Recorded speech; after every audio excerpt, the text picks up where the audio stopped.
यदि किसी ने इस दास से ये वचन सुनकर, सीडी वगैरह देख कर, पुस्तकें पढ़ के और ये ज्ञान ग्रहण करके आगे वो स्वयं वक्ता और गुरु बन बैठा है, तो वो महाशत्रु है समाज का, क्योंकि उसको अधिकार नहीं है, वो अधिकारी नहीं है। यदि वो गुरु बन बैठेगा तो वो अपने भी कर्म बिगाड़ेगा और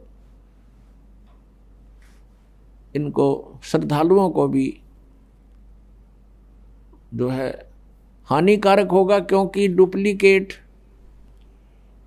एक ड्राइविंग लाइसेंस या पासपोर्ट बनाने वाला बना तो देगा एज इट इज, कति यूं का यूं, लेकिन उसका आगे चल के जहाँ उसका निरीक्षण होगा तो वहाँ फेल हो जाएगा और उस समय बहुत देर हो चुकी होगी।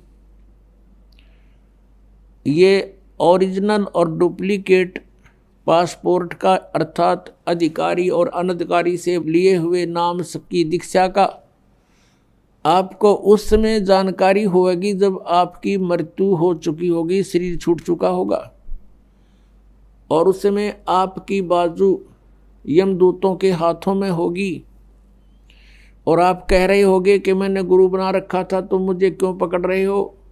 फिर वो बताएंगे चलो तेरे पहले लाइसेंस का, तेरे पासपोर्ट को चेक कराते हैं। फिर वो ले जाएंगे वहाँ धर्मराज के पास और उसको कहेंगे ठोको नरक में, इसके गुरु को भी लाओ पकड़ के, ये डुप्लीकेट गुरु था इसका, इसलिए नरक में डाल दो। तो पुण्यात्माओं, सत्संग में आने से ये ज्ञान होता है। तो गीता जी अध्याय नंबर 18 के श्लोक नंबर 62 में कहा कि अर्जुन, तू सर्वभाव से उस परमेश्वर की शरण में जा, उसकी कृपा से ही तू परम शांति को और सनातन परम धाम को प्राप्त होगा। जब तक जन्म मृत्यु है शांति नहीं हो सकती प्राणी को, और जब तक ये इस 5 तत्वों के पुतले में जकड़ा हुआ है तब तक ये निर्भय नहीं हो सकता। 21 ब्रह्मांड में कोई भी प्राणी निर्भय नहीं है। कहते हैं ब्रह्मा का आसन डिगा जब सुनी काल की गाज, कहते हैं जब काल ने दहाड़ मारी उस समय यहाँ के प्रधान ब्रह्मा जी का भी आसन डगमगा गया, वो भी भयभीत हो गया। आपने एक कथा सुनी है कि भस्मागिरी नाम का एक तपस्वी था, भगवान शिव की तपस्या ही करता था उनको इष्ट मानकर। जब भगवान शिव प्रसन्न हुए, उनसे पूछा बोल क्या मांगता है साधक। भस्मागिरी ने कहा कि मुझे भस्म कड़ा दे दो। वचनबद्ध करके भगवान शिव से कड़ा मांगा, भगवान शिव ने वो भस्म कड़ा दे दिया। उसके पश्चात वो भस्मागिरी भगवान शिव को मारने के लिए उद्धत हो गया और कहा शिवजी होले होशियार, अब तुझे मारूंगा, पार्वती को पत्नी बनाऊंगा। तब भगवान शिव भयभीत होकर के भाग लिए।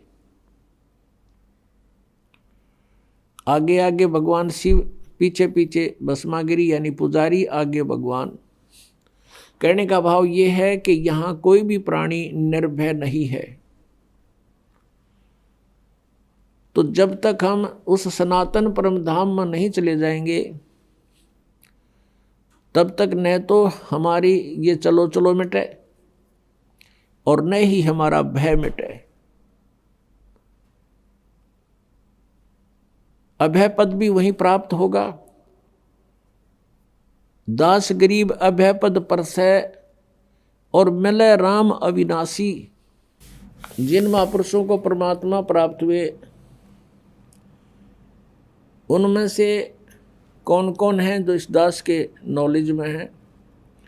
आदरणीय धर्मदास साहिब जी, आदरणीय मलुकदास साहिब जी, आदरणीय नानक साहिब जी, आदरणीय दादू साहिब जी, आदरणीय गरीबदास साहिब गांव छुड़ानी जिला जज्जर हरियाणा वाले, और आदरणीय घीसा दास साहिब जी, अपनात्मा गरीबदास जी का पूरी डिटेल इसलिए देनी पड़ती है कि गरीबदास नाम के कई नकली संत भी जो है वेल नोन हुए हैं,